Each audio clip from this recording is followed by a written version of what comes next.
Salam sejahtera Malaysia. Denyut nadi suara rakyat bergema di channel ini.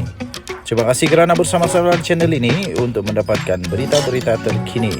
Bagi anda yang baru, jangan lupa tekan butang subscribe, like dan share. Malaysia kita punya, kita jaga sama-sama. Salam sejahtera Malaysia. Denyut nadi suara rakyat bergema di channel ini. Padan muka. Padan muka. Padan muka lah. Cakap jangan sembarang cakap. Sebab ada peribahasa berkata begini, terlajak perahu boleh diundur, terlajak kata badan binasa. Walaupun penuh dengan semangat, walaupun penuh dengan excitement, walaupun penuh dengan keterujaan, fikir dulu sebelum cakap. Jangan sampai terkena baru nak mengaku salah. Sebab waktu tu, lepas tu dah rosak nama sendiri, dah rosak nama orang yang terlajak dikatakan itu. Akhirnya Istana Negara membuat laporan polis terhadap Cikgu Bard. Cikgu Bard ini dah banyak kontroversi sekarang.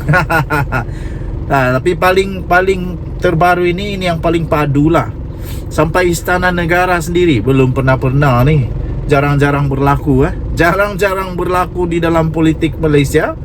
Tiba-tiba Istana Negara sendiri membuat laporan polis terhadap Cikgu Bard. Ini jarang berlaku, tapi betul-betul berlaku. Satu laporan polis telah dibuat berhubung kenyataan Cikgu Bard atau nama sebenarnya Badrul Hisham Shaharin, berhubung dakwaan 3 wakil Perikatan Nasional PN dipanggil menghadap Yang di-Pertuan Agong pada Selasa. Sekarang baru tahulah. Masuk longkang lah kamu.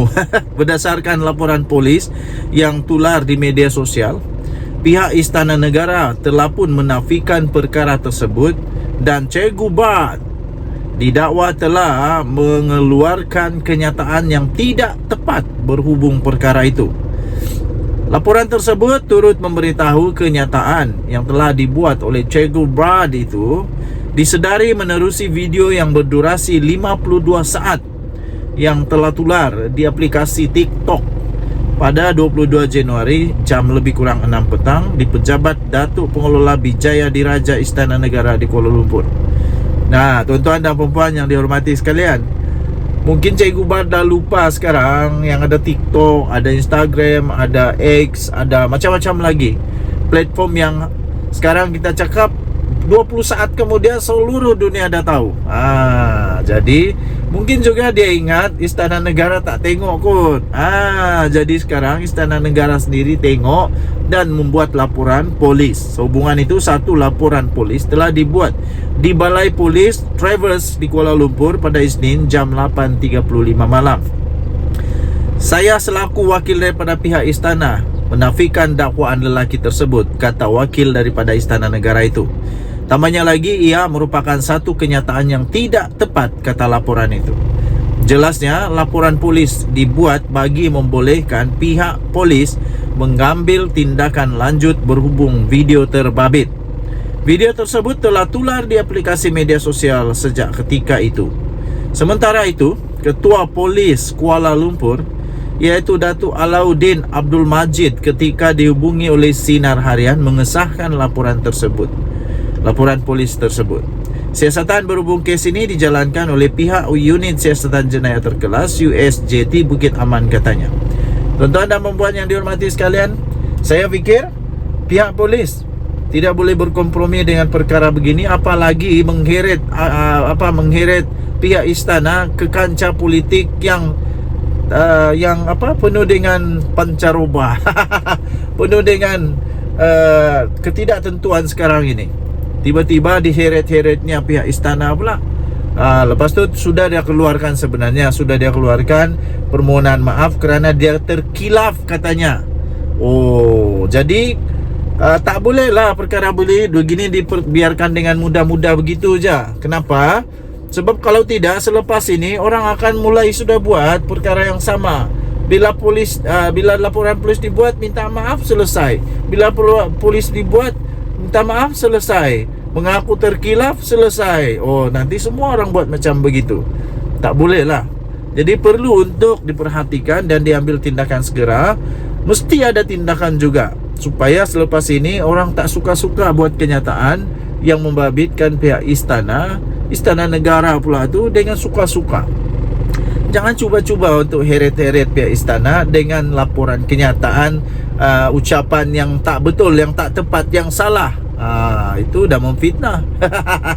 Dah memfitnah.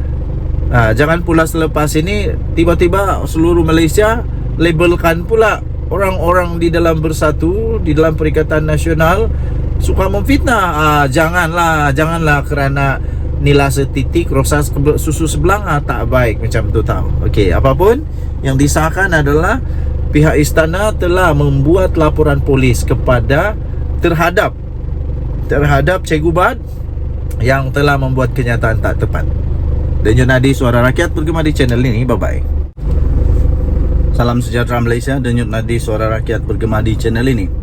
Tun Daim Zainuddin sah didakwa di mahkamah. Sah didakwa di mahkamah tapi ditangguh sebab berada di hospital. Itu dia 24 Januari yang lalu. SPRM telah mendapat pun keizinan daripada Jabatan Peguam Negara sebenarnya untuk mendakwa bekas Menteri Keuangan kita sekarang ini yang penuh dengan kontroversi sekarang ini.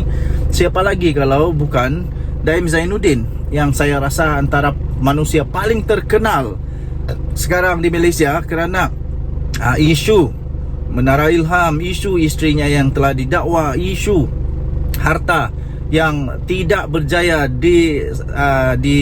diisytiharkan apabila SPRM minta untuk diisytiharkan sehingga isterinya telah didakwa.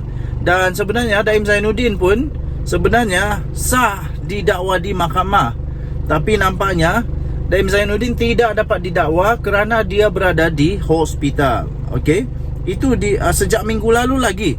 Menurut Azam Baki, bagaimanapun Ketua Pesuruhjaya SPRM itu berkata mereka masih belum dapat untuk meneruskan pendakwaan tersebut kerana Daim Zainuddin berada di hospital atas sebab kesihatan yang tidak dinyatakan. Amat mengejutkan kenapa beliau tidak menyatakan kenapa dimasukkan ke hospital. Mungkin ini mungkin saja, mungkin kerana kerahsiaan, akta kerahsiaan yang doktor tak mahu kerana kliennya tidak mahu mendedahkan kenapa, apa sebab, apa punca dan sebagainya. Nah, jadi bercakap kepada Malaysia kini, Azam Baki meluahkan rasa kecewanya terhadap doktor yang merawat Daim Zainuddin yang didakwa telah gagal berterus terang dengan pegawai penyiasat SPRM mengenai mengapa bekas menteri itu dianggap tidak mampu untuk hadir di mahkamah. Izin nak dakwa tu dah dapat seminggu lebih dah, kata Azam Baki. Dan lepas dapat izin mendakwa itu, kita maklum peguam dia nak bawa ke mahkamah. Kita kemudiannya dimaklumkan dia, iaitu Daim Zainuddin, dimasukkan ke sebuah hospital swasta.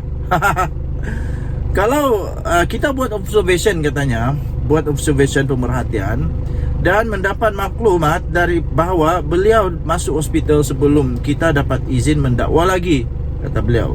Itu betul lah, katanya. Tetapi apabila kita bertanya doktor bila dia boleh keluar hospital, doktor pun tak nak bagi jawapan yang betul, kata Azam Baki. Menurut Azam Baki, Daim dijangka berdepan dengan sekurang-kurangnya satu pertuduhan. Sekurang-kurangnya satu pertuduhan. Jadi mungkin ada 2-3 pertuduhan, tapi ini sekurang-kurangnya. Jadi sah yang akan didakwa adalah sekurang-kurangnya satu pertuduhan, iaitu kerana gagal mengisytiharkan beberapa hartanah yang dimiliki bersama dengan isterinya. Katanya pilihan terakhir buat SPRM adalah membawa seorang hakim ke hospital dan menempatkan Daim supaya pertuduhan dapat dibacakan. Tapi itu bukan pilihan kami yang sebenarnya, katanya. Kalau tak masuk hospital minggu lalu, kita dah tuduh dah, kata Azam Baki. Kita dah berhubung dengan peguamnya, katanya lagi. Semalam pada 23 hari bulan rasanya itu, kalau tidak kemarin, semalam isteri bekas Menteri Kewangan iaitu Naimah Abdul Khalid didakwa di Mahkamah Session Kuala Lumpur atas tuduhan telah gagal mematuhi notis SPRM untuk mendedahkan asetnya. Dia kemudiannya didakwa mengikut Seksyen 36(2) Akta SPRM 2009, boleh dipenjara sehingga 5 tahun dan denda RM100,000 jika didapati bersalah. Naimah didakwa melakukan kesalahan itu dengan memberikan akuan bertulis bersumpah yang tidak mematuhi notis SPRM di bawah Seksyen 36(1) Akta SPRM. Bagaimanapun, Naimah 66 tahun mengaku tidak bersalah sejurus tuduhan dikemukakan terhadapnya. Mengikut pertuduhan, dia didakwa dengan sengaja memberikan satu pernyataan bertulis dengan bersumpah yang tidak mematuhi terma notis bertarikh 8 November 2023 yang telah dihantar kepada beliau oleh SPRM berpangkat Persujaya pada 11 November 2023, iaitu dengan tidak mengisytiharkan harta. Harta-harta tersebut yang tidak diisytiharkan adalah Menara Ilham, 2 syarikat iaitu Ilham Tower Sdn Bhd dan Ilham Baru Sdn Bhd, 2 kenderaan mewah jenis Mercedes-Benz, sebuah rumah di persiaran Bukit Tungku, 4 lot tanah di Bukit Tungku dan 1 lot tanah masing-masing di Pulau Pinang dan Taman Tun Dr. Ismail di Kuala Lumpur. Naimah berdepan dengan hukuman penjara maksimum 5 tahun dan denda sehingga RM100,000 jika sabit kesalahan. Dari malaysiakini.com, diterbitkan semula di sabudin.com.net. Denyut nadi suara rakyat bergema di channel ini. Bye-bye.